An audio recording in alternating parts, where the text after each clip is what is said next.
Seigneur Jésus-Christ de Nazareth, nous te bénissons, nous te célébrons parce que tu es notre Dieu, tu es le véritable Dieu. Je te donne gloire, Seigneur, de ce que tu nous as permis à chacun de passer par un week-end de repos, de restauration, de ressourcement. Et tu nous fais cette grâce particulière d'entamer une nouvelle semaine. Voilà pourquoi, Éternel des armées, puisque il s'agit pour nous d'une semaine d'enseignement et d'activité, de mouvement, de préoccupation, de travail à accomplir pour la gloire de ton nom, nous ne pouvons commencer les premières minutes de cette semaine sans être reconnaissants. Nous voulons être reconnaissants dans les moindres choses, afin que tu accomplisses dans nos vies de grandes choses pour lesquelles nous serons encore reconnaissants. Seigneur, je veux te dire merci en ce matin. Je te dis merci parce que tu nous gardes. Ce n'est que par ta grâce, par ta pure grâce, Seigneur, que nous avons la respiration. La respiration paraît simple, mais nous l'avons et nous reconnaissons que c'est par ta grâce que nous l'avons. La bonne santé que nous avons, la capacité, Seigneur, de nous déplacer, de nous mouvoir, de faire ce que nous avons à faire. La capacité de le faire ne vient que de toi. Ce n'est pas un acquis. Voilà pourquoi nous voulons être reconnaissants. Exprimer, Seigneur, à toi notre gratitude. Te dire merci. Merci pour ta protection. Ta protection que tu as établie sur chacune de nos vies. Je te dis merci parce que tes enfants réunis sur cette plateforme, eux et leurs proches, leurs familles, leurs enfants, leurs parentés, Seigneur, tu as maintenu ta précieuse main sur leur vie et tu les as gardés. Parce que tes enfants demeurent à l'abri du Tout-Puissant, Seigneur, tu les fais reposer à ton ombre. Tu leur donnes la paix, la tranquillité, la vie, la joie de vivre. Malgré tout, Seigneur, le sourire a encore sa place. La bonne humeur a encore sa place. La joie a encore sa place. La paix a encore sa place. La vie a encore sa place. Et tant que nous sommes dans cette vie et que nous croyons en toi, nous croyons que tout est possible dans cette vie. Et nous te bénissons pour cette semaine de gloire que tu ouvres devant nous. Pour nous, c'est une semaine de victoire. Tu es notre Dieu. Et le Dieu que tu es est le Dieu qui va de gloire en gloire. Voilà pourquoi nous croyons qu'en cette semaine, tu accompliras pour chacun de nous, Seigneur, quelque chose de plus grand.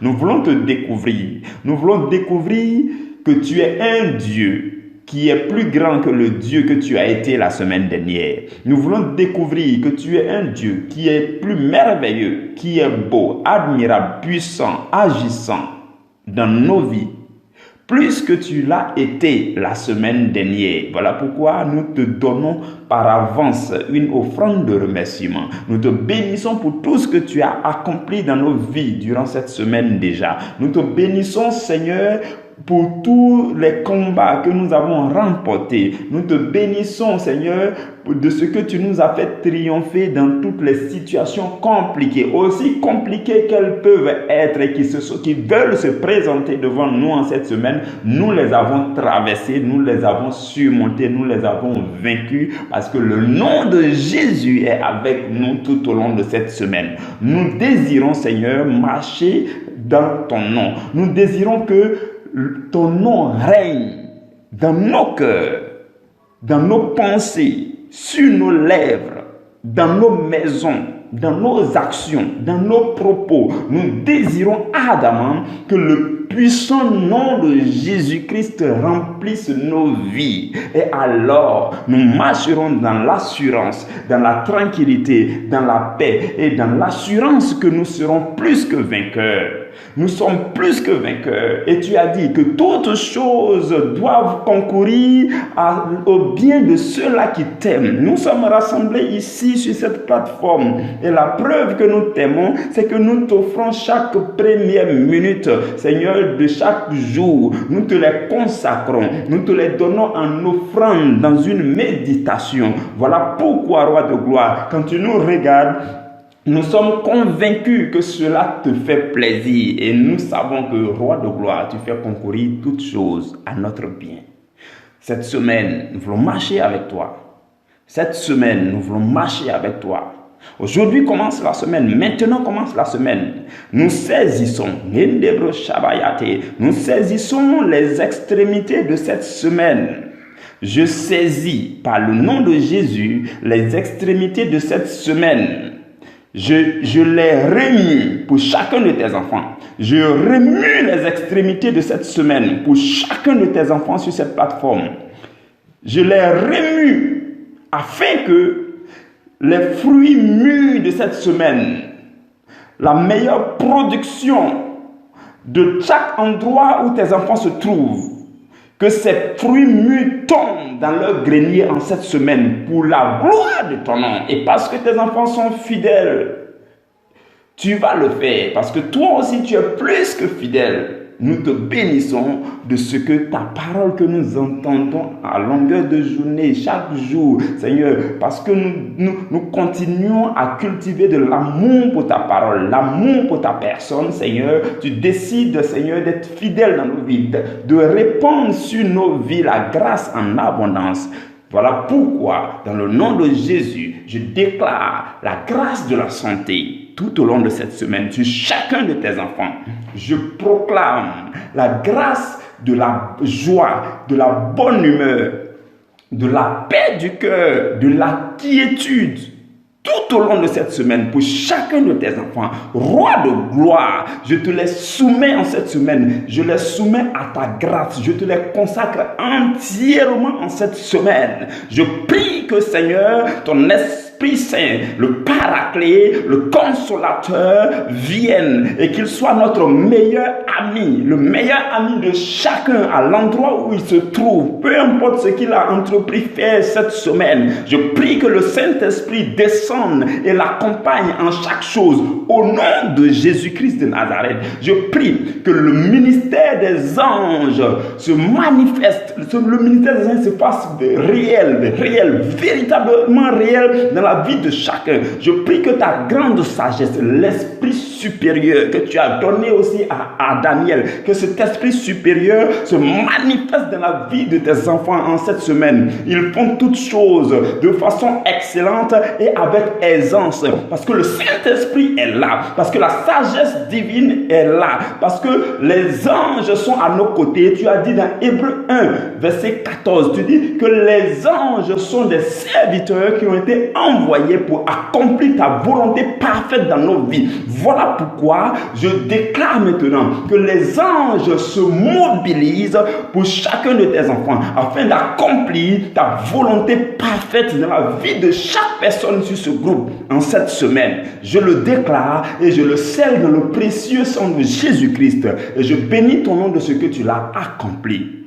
Je te donne gloire, Seigneur, de ce que tu l'as accompli. Je te dis merci.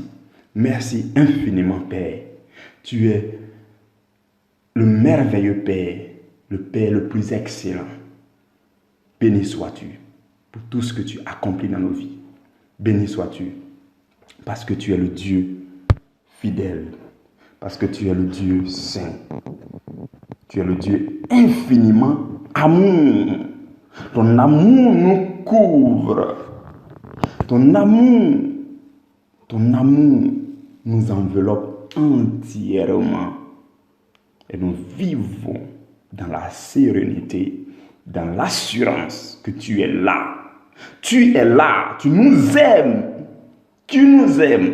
Et tu es là. Lorsque nous faisons un pas en avant, tu es avec nous. Tu guides nos pas. Quand nous avons fait un mauvais pas, le prochain pas vient avec une correction que le Saint-Esprit applique pour que nous puissions rejoindre le chemin qui mène jusqu'à à la vie éternelle. Béni sois-tu éternellement. Gloire à toi, Seigneur, dans les siècles sans fin. Amen. Frères et sœurs dans le Seigneur, c'est dans le nom de Dieu le Père, Dieu le Fils et Dieu l'Esprit Saint que nous sommes encore réunis en cette semaine pour continuer nos méditations. Le Seigneur est tellement fidèle. Il est vraiment fidèle. Sa fidélité est sans faille, sans aucune faille. Cette œuvre de méditation, chaque jour, le Seigneur, dans sa bonté infinie, a fait démarrer cette œuvre-là le 1er avril 2019. Donc vous comprenez que cela fait plus d'un an, un peu plus d'un an, que cette œuvre a démarré officiellement. Et depuis lors, nous n'avons cessé de méditer la parole de Dieu chaque jour à minuit, excepté les dimanches. Je bénis vraiment le nom du Seigneur. Je lui donne toute la gloire. Aucune capacité humaine ne peut y arriver, si ce n'est ce que j'appelle la relève surnaturelle du Saint-Esprit. Parce que chaque jour a ses réalités, chaque jour a ses préoccupations, chaque jour a ses difficultés. Mais malgré tout, le Seigneur nous maintient dans sa fidélité et il donne la force, la ressource énergétique nécessaire pour qu'il en soit ainsi. Je bénis le nom du Seigneur pour vos vies.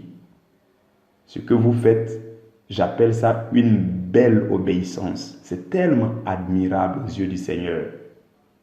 C'est vraiment beau et admirable.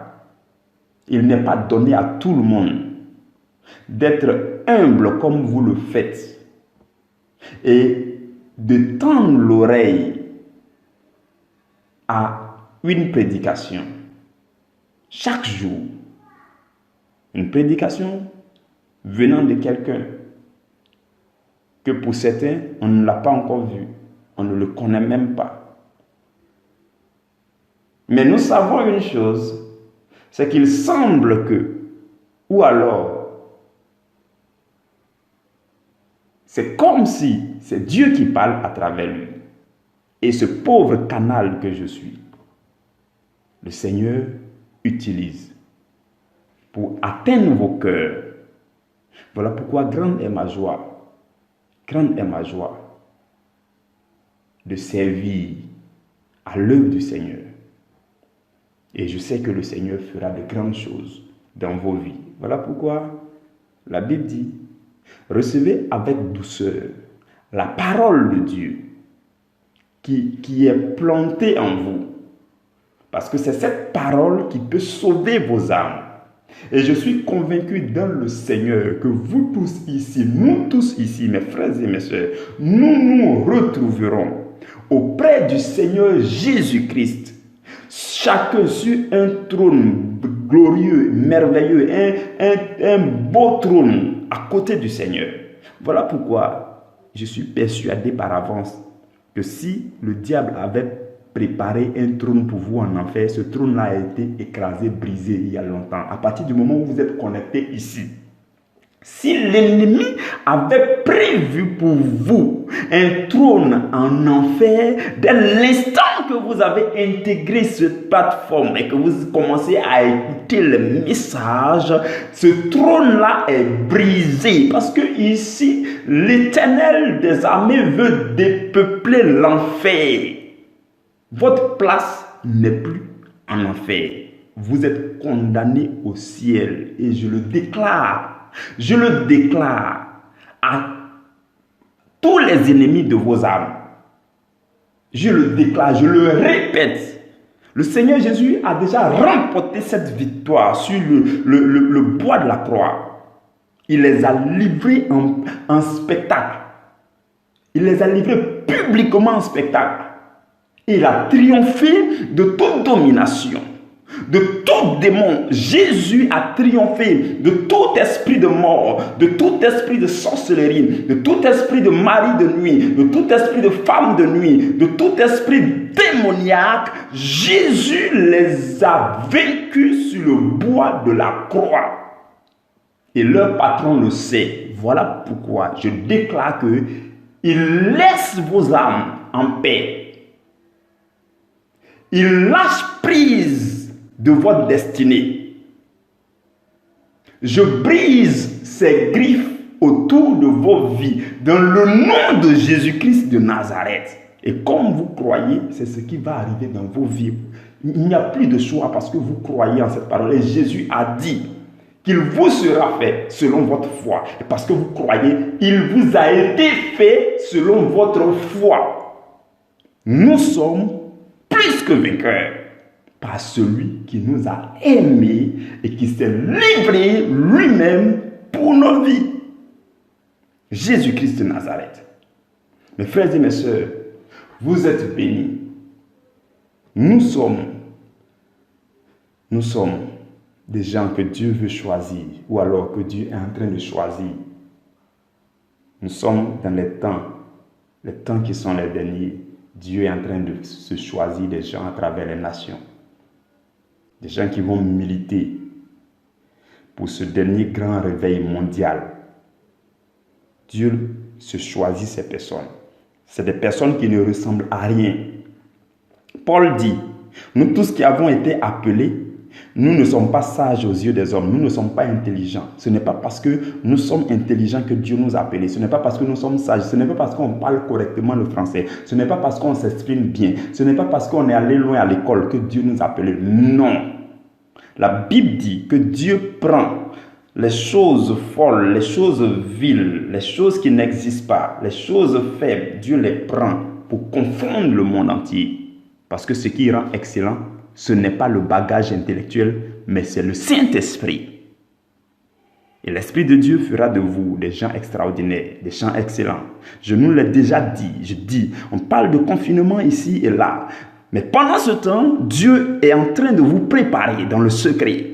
Le Seigneur veut vous charger. Le Seigneur veut vous communiquer beaucoup d'huile, une onction puissante et consistante qui va vous faire, qui va vous faire jaillir au moment venu. Et je bénis le Seigneur pour cette œuvre merveilleuse qu'il est en train de faire. C'est vraiment magnifique ce que Dieu fait. Il est en train d'opérer dans vos cœurs beaucoup de choses. Vous allez vous en rendre compte bientôt. Je rends grâce à Dieu pour vos vies. Mes frères et mes sœurs dans le Seigneur, nous continuons notre séminaire. Notre grand séminaire sur l'amour divin. Nous nous sommes donnés, ou alors le Seigneur nous a donné 7 mois pour cheminer ensemble et pour creuser dans ce thème général. Et chaque mois, il y a un sujet que nous méditons. Et chaque semaine de chaque mois, il y a un thème de la semaine. Et chaque jour, nous méditons un sous-thème. Voici le chemin selon lequel nous avançons. Donc, nous commençons aujourd'hui la 2e semaine du mois de mai. La semaine dernière, le thème, c'était se préparer pour épouser Christ. Parce que le thème de ce mois, c'est épouser l'amour de Dieu. Épouser l'amour de Dieu. Vous voyez. Donc, la première semaine déjà, nous avons pris pour parler de comment se préparer pour épouser l'amour de Dieu. Parce que pour épouser l'amour de Dieu, pour épouser Christ, il faut bien se préparer. Donc, on a parlé en long et en large de ce qu'il fallait faire pour se préparer. Cette semaine, le thème de cette semaine, c'est passer le seuil de non-retour et épouser Christ. C'est ce que nous allons voir toute cette semaine. Chaque jour, il y aura un sous-thème distinct que nous allons méditer dans le Seigneur. Le sous-thème d'aujourd'hui, c'est qu'est-ce que le seuil de non-retour? Vous voyez, il faut qu'on parle de ce que c'est que le seuil de non-retour parce que ça peut ne pas être clair dans l'esprit de tout le monde. Tu parles de seuil de non-retour, qu'est-ce que ça veut dire? Et là, on dit il faut passer le seuil de non-retour pour pouvoir épouser Christ. Donc, la première question qu'on se pose, c'est qu'est-ce que le seuil de non-retour? Je vais simplement nous lire un passage dans le livre de 2 Pierre, dans le chapitre 2. Je vais commencer au verset 20. 2 Pierre chapitre 2, verset 20.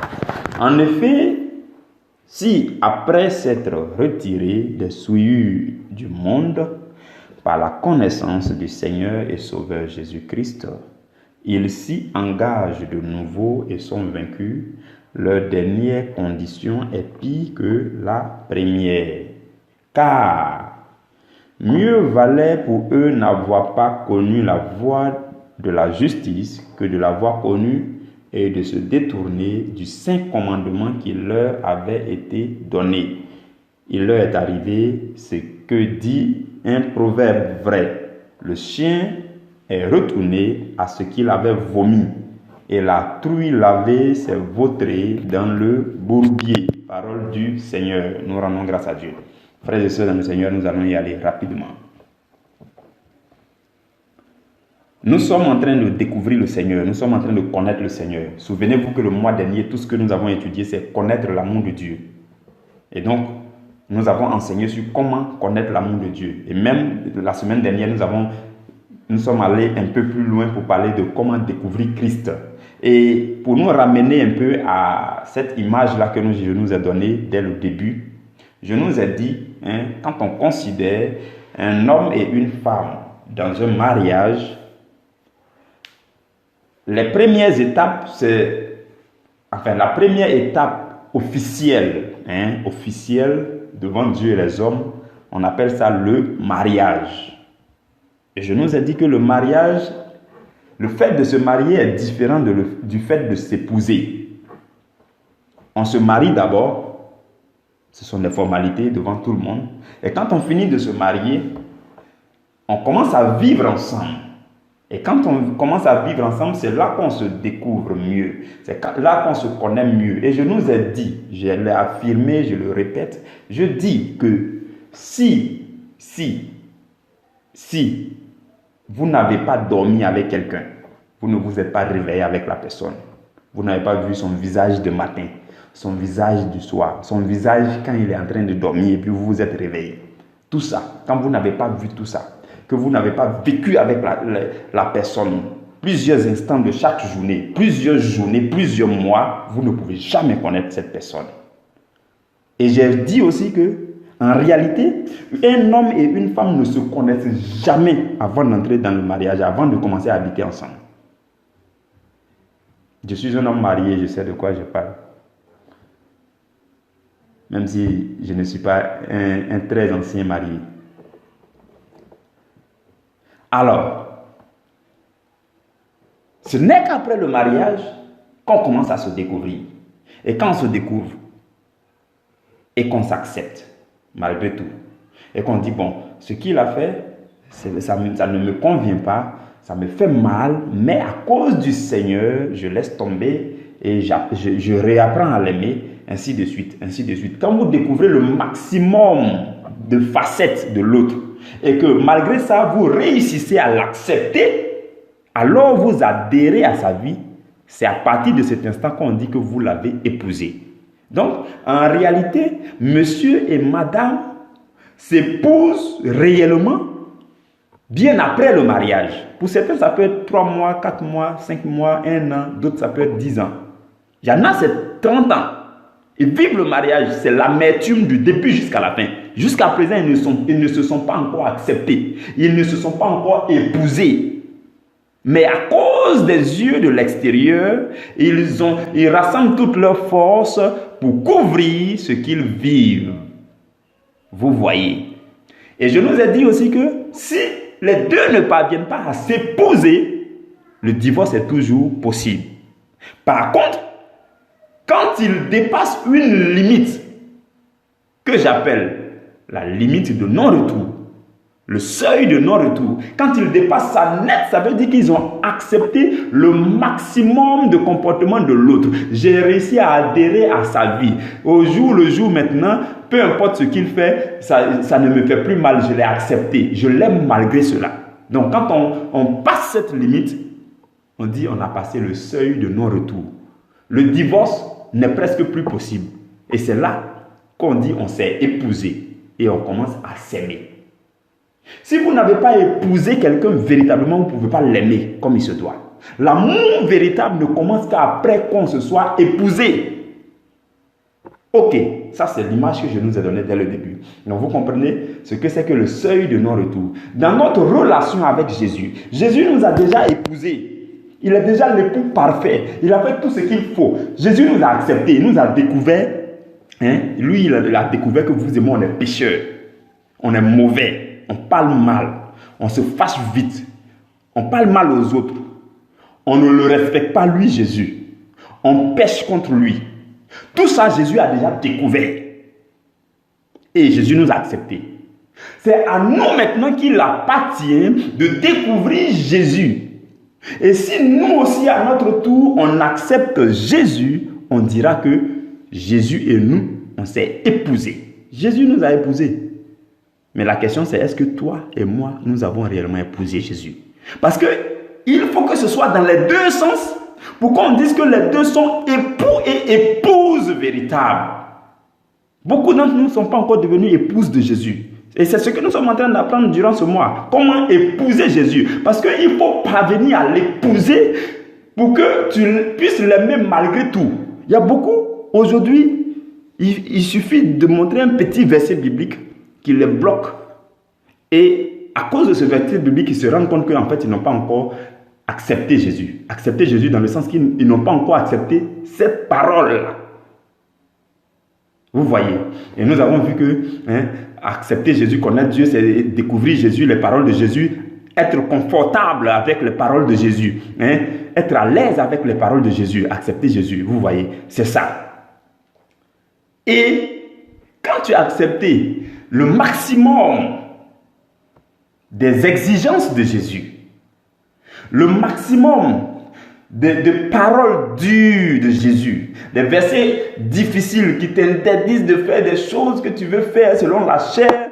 Quand tu as accepté de faire tout ça, on dit que tu obéis bien au Saint-Esprit. Et on peut dire que tu as épousé Jésus. Tu as passé la limite qu'il fallait passer pour épouser Jésus. Voilà pourquoi durant cette semaine, nous allons voir tous les indicateurs.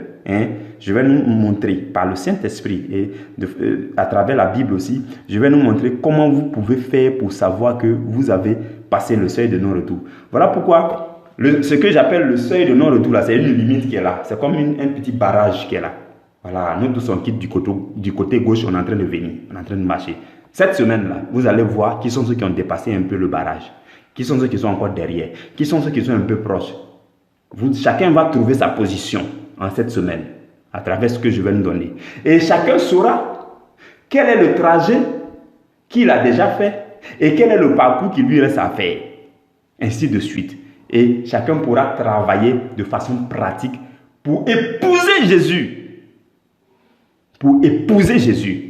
Et quand vous épousez Jésus, l'étape qui suit, c'est de continuer à travailler pour être une épouse mature. Et quand vous travaillez pour être une épouse mature, vous et Jésus, vous n'êtes plus mari et femme, mais vous êtes époux et épouse. Et alors, puisque vous vous aimez, c'est là que vous entrez dans la gloire du mariage. Lorsque la Bible dit que celui qui a trouvé une femme a trouvé le bonheur dans le couple là, le vrai bonheur ne commence que lorsque les deux se sont épousés et que les deux s'aiment malgré tout. C'est là que on parle de la gloire du mariage. Vous voyez. C'est pour ça que je nous ai dit, ceux qui sont mariés vont apprendre beaucoup de choses durant ce séminaire. Ceux même qui ne sont pas mariés vont aussi apprendre beaucoup de choses qu'ils vont mettre de côté pour appliquer. Vous comprenez? Donc c'est cela le seuil de non-retour. Dans le texte que nous avons lu, la Bible dit que s'il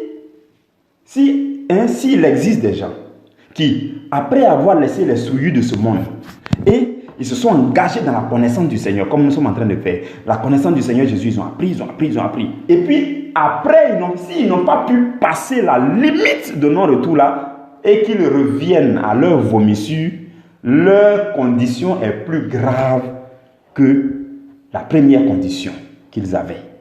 Et la Bible dit, mieux vaut ne pas venir à Christ comme ça, que de venir à Christ et puis le connaître, le chercher à le découvrir, travailler jusqu'à un an, et puis on n'a pas pu passer la limite, et puis on retourne. C'est pitoyable.